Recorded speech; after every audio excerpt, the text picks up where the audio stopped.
Alright, what's good, YouTube? It's Nemo, and I'm back again with another video. And I know y'all haven't got a video in some time. This is my second time recording this video. I recorded it, went to edit it, and it didn't have any audio. So I ended up having to do it all over again. So that pushed things back as well. I also went to the ACC tournament. That's another reason why you haven't gotten a video in a while. But we're here today to talk about the big portion of how the OTE failed its first group of players. So just like last time, I'm gonna start off with the people I feel like were a success in the OTE, the people I feel like are on the fence, and then the people I feel like the OTE just failed. The first success story I want to go with, I'm not gonna speak too much on him because y'all know who he is Alex Sarr. If you didn't know, Alex Sarr was a part of the first group of the OTE players. He came from France, the younger brother of Olivier Sarr, who played college basketball at Kentucky. And his versatility, his length, his defense immediately made him a draft prospect during his time in the OTE. He left the OTE, but when he left the OTE, he was projected lottery already. And he decided to go NBL Next Stars. And of course, we all know in the NBL, he snapped, which ultimately led to him being drafted number 2 overall to the Washington Wizards. The next success story I have is Ethan Almanza. Now, Ethan Almanza, another foreign guy, he came from Spain, and he was dominating over there in international play, not playing for the senior team, but the junior teams. Complete dog. He came to the OTE, and he balled out in the OTE as well. So he decided to leave the OTE as well. And when he left the OTE, it was ironic because a lot of mock drafts had him and Alex Sarr going back to back in the draft. 13, 14, 14, 15. So him and Alex Sarr were viewed as two very equal prospects. Most people watching this video know who Alex Sarr is. Most people watching this video probably don't know who Ethan Almanza is, because he ultimately ended up going to play for the G League Ignite, and he didn't look like the prospect that a lot of scouts thought he was during his time in the OTE, which led from him being a projected lottery pick at one point to moving to a projected first rounder and to moving into a prospect that ultimately went undrafted in 2 drafts because he put his name in the 2024 and the 2025 NBA draft and went undrafted in both. But I consider this a success story because the OTE did its job it was supposed to do for Ethan Almanza.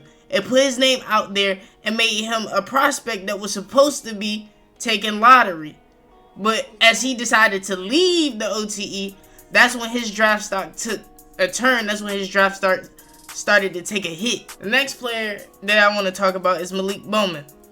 Malik Bowman was a 3-star power forward out of Maryland. During his time in the OT, he looked like a decent player. He wasn't a star. He didn't pop off the screen, but he was a solid role player. After his time in the OTE, he found the opportunity to play overseas, and since then he's played in Finland and he's played in Portugal, and currently he's playing for Sporting CP. He's averaging 6 points and 2 rebounds a game, playing about 12 minutes a game.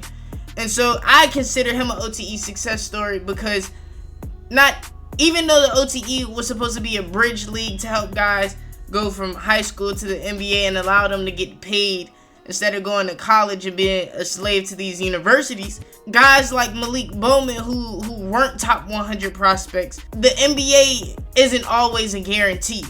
So to be able to give him that platform, to be able to play overseas and Europe, which the Euro League is the second best league in the world in my opinion, it shows that the OTE did its job to help Malik Bowman get to that position. The next success story that I have is Dominic Barlow. Dominic Barlow, when he decided to join the OTE, he had just came off a terrific summer playing EYBL with the New York Rens and jumped from a prospect that was top 200 to a top 100 prospect. But he still wasn't considered a future first rounder, a future NBA player. Now, Dominic Barlow in his season in the OTE, Dominic Barlow played well. He looked like a really good player. And ultimately that led to him going undrafted, but he got picked up by the Spurs, and to this day he's been an NBA player, and he's currently playing for the Philadelphia 76ers and getting starting minutes. For a guy who was once just a top 200 prospect ranked in the 160s to being a starter in the NBA, the OTE did what it was supposed to do. It gave him that platform, it gave him that space to get his name out there, and he just did the rest. That's why I believe personally he's an OTE success story. The last success story that I want to talk about is Tyler Smith. Tyler Smith was a guy that when he joined the OTE, I was super excited. Lefty, he could shoot the ball from deep. He was about 6'10". He had a solid handle on him. And considering the fact that the OTE advertised itself as a league that had next level coaching, next level training, next level resources, I just felt like that was going to put Tyler Smith ahead of the competition, especially considering the fact that he was already a 5-star player.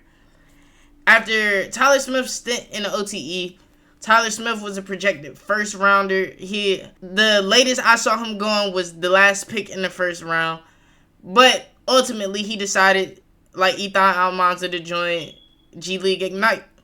But unlike Ethan Almanza, Tyler Smith impressed in his time in the G League, and his draft stock really didn't fall or go up. It kind of stayed stagnant, and because of that, he was ultimately selected with the 3rd pick in the 2nd round. He hasn't really gotten the opportunity since in the NBA, but he's in the NBA. He's on a roster, which automatically, in my opinion, makes this a success story, because the whole goal for the OTE was to get guys to the league. Alright, so now I have one player out of the bigs in the OTE that I feel like is on the fence.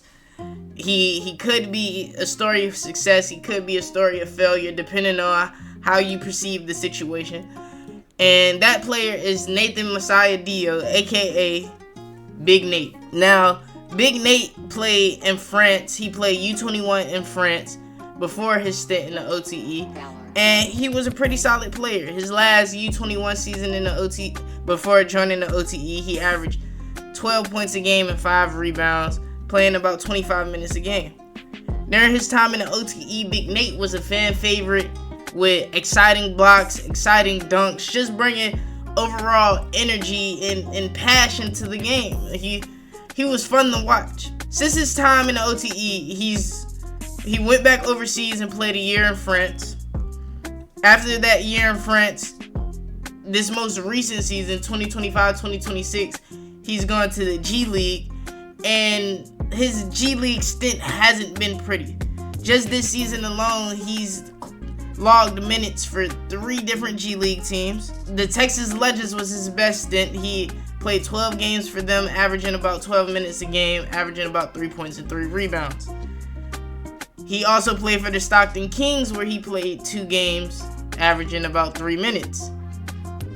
Also played for the Sioux Falls Skyforce, playing 2 games, averaging about 2 minutes. For the Skyforce and the Stockton Kings, he didn't log a single point. So the reason I'm on the fence is because Big Nate was a guy in France playing U21 that looked decent, which I would assume would mean eventually he would be able to get called up to whatever club he was playing senior team. But instead, he decided to go the OTE route, and now he's in the G League at the end of the G League benches. Now, I'm going to get into the stories of the guys that I feel like the OTE just failed overall. First guy I'm going to talk about is Davion Mace. This is going to be brief. Davion Mace signed to the OTE. He's one of those players that in his time in the OTE wasn't very memorable. And since his time in the OTE, there's nothing I can find on the internet about him playing basketball anywhere. And that's surprising for a guy that was 6'9". The next player that I want to talk about is Jazair Jackson. Now, if you're watching this video, I'm pretty sure you're familiar with Jazair Jackson. Big Ja, the big man that played for Bronny's Strive for Greatness and his North Coast Blue Chips teams. He was a fan favorite. He was also Mikey Williams' best friend. And his time in the OTE, honestly, in his first 2 seasons, he struggled to adjust. I feel like they were trying to get his weight down and to get him more mobile so that he could fit the fast-paced game. And I don't think he really ever hit that point, but in his third season in the OTE, he started to become more productive and starting to become more of a force on the court. But after his time in the OTE, Big Ja thought it was best for him to hang up the shoes and pick up the cleats, and he signed to Georgia to play football. Obviously, I think this is a story of failure because, like Davion Mace, Big Ja no longer hoops.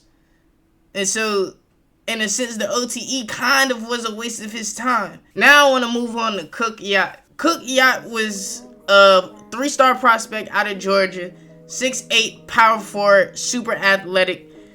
But honestly, he was one of those guys I forgot was even in the OTE until I started doing research for this video. And I followed the OTE since its inception. And his last season in the OTE, he averaged zeros across the board. He played in 2 games for the Cold Hearts. And after his time in the OTE, he spent time in the G League. For a 3-star guy to go to the OTE, not really perform well, and be able to make it in the G League, you would assume that would be a success story, right?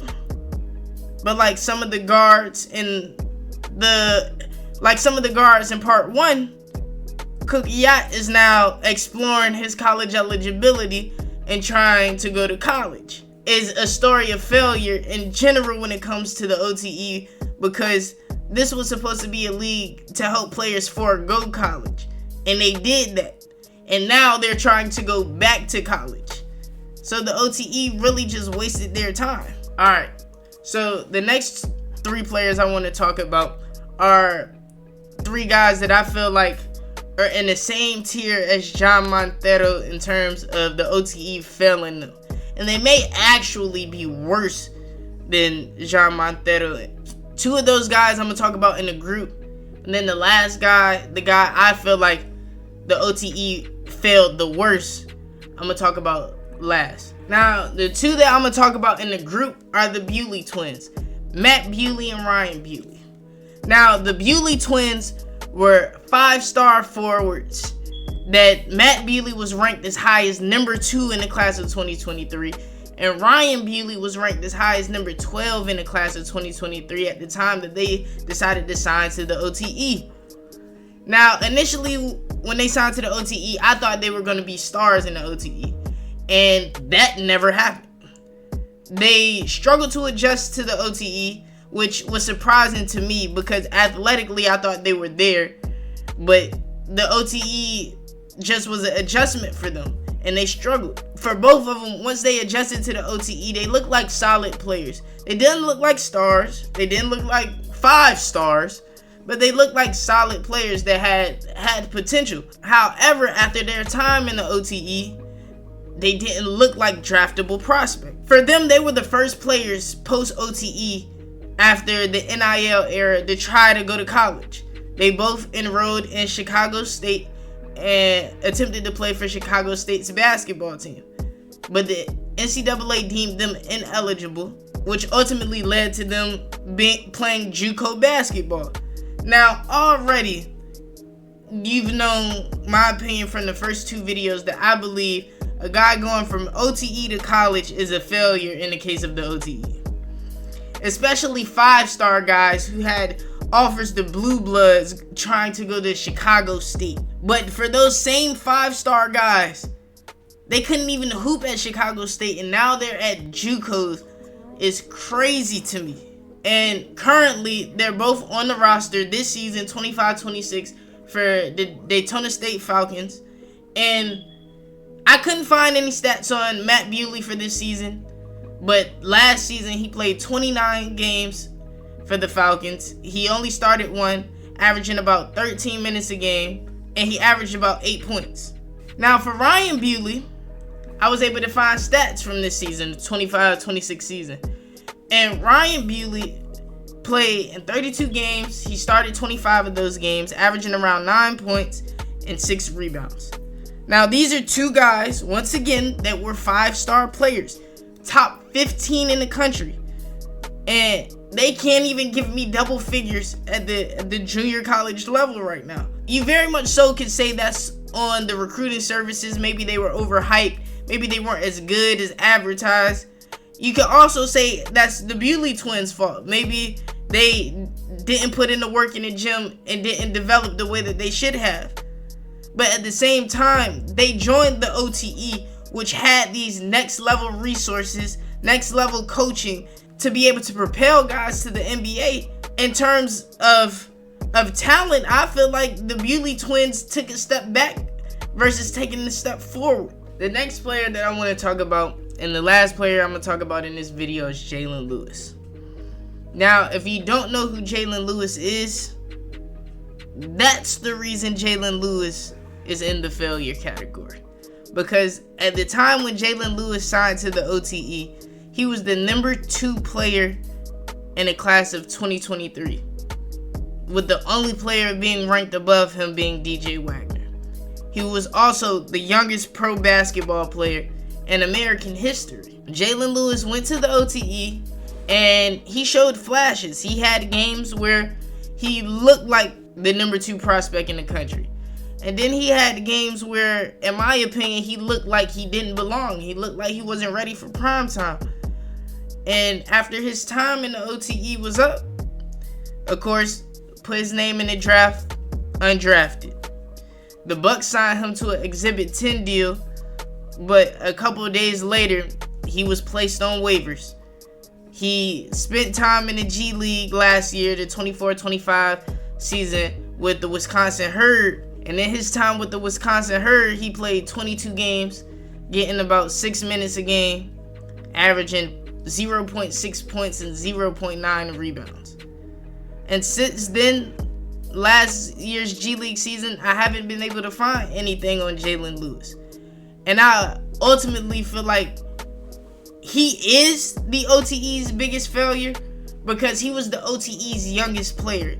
He was the player that the OTE should have spent the most time with and dedicated the most resources to, because he was the youngest, he was the highest ranked, and he was viewed as, other than the Thompson twins, he was viewed as having some of the most potential out of everybody that was in the OTE program. And so for him to go undrafted and to go to the G League and not even be a key rotational piece in the G League, you can, like the Bewley twins, you can kind of say, well, maybe he just wasn't good enough. Maybe the recruiting services got it wrong.